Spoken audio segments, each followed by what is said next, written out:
Hi. So as we discussed in our earlier video about the overall overview of sales management, let us consider sales management as an overall umbrella. So the first spokes that goes into it is understanding sales year-on-year growth. Now what does that mean? It is the difference that the growth that has happened between the first year to second year. Now this is going to be purely in numbers. So you can keep on increasing the numbers, but at the same way you also need to ensure the back end. That is what I had been discussing in my earlier video.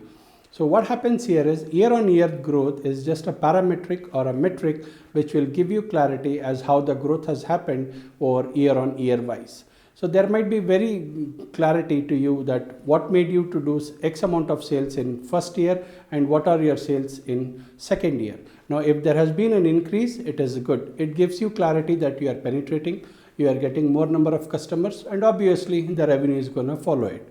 But if there is a decline in from year to year on sales, that means you need to do some rectifications. Usually advisable is to have a clarity on quarterly basis. Now quarter to quarter you can also have a mapping as from one quarter to the second quarter what is the growth has been, because you can't keep on waiting for one whole year to understand whether your sales have increased or not year on year wise, because in market which is undergoing a lot of changes and dynamics, you need to ensure that you also have a clear cut eye on the growth that is happening in quarter to quarter, because if you have 4 quarters good growth, automatically the year on year growth will automatically be a summation of this. So keeping these things in mind is what you need to plan your sales. So for example, you might have a sudden fall in quarter 3. That will work backwards to understand, did you increase the manpower? Did you increase? What was it that led to the increase? Because when you are getting into scalability component, your sales and forecast of your year-on-year growth will also have to show an increase. If the increase is not happening, then you need to understand that there has been some problem that is going on either with the product, the price, the place, the promotion. So these are the 4 components of piece that will automatically impact your year-on-year growth.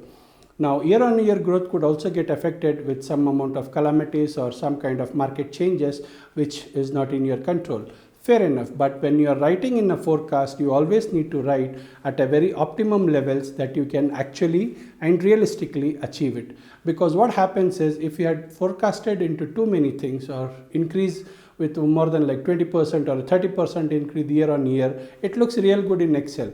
But what happens if you are unable to achieve? The investors will start questioning you, what is it that you had put on table and what is it that you are delivering? So in order to avoid these kind of situations, it is always better to have optimum sales, but also need to keep in mind you can't have 2 lesser sales just to be on the safer side. No, you need to have an optimum sales that needs to ensure that you can break even. Otherwise, the break even will start taking a too longer time, which is not acceptable for any investor, because when you're pitching in terms of a business plan, or it could be a CEO of an existing company who is pitching into the board of directors, he also needs to keep in mind as how the sales year-on-year growth needs to happen. And almost the other component is you also need to have mentally thought process that this is what the growth that I can bring onto table. Don't have unrealistic year-on-year growths which are going to become a noose in your own neck. So that is where things happen in. Hope you got it clear. Thank you.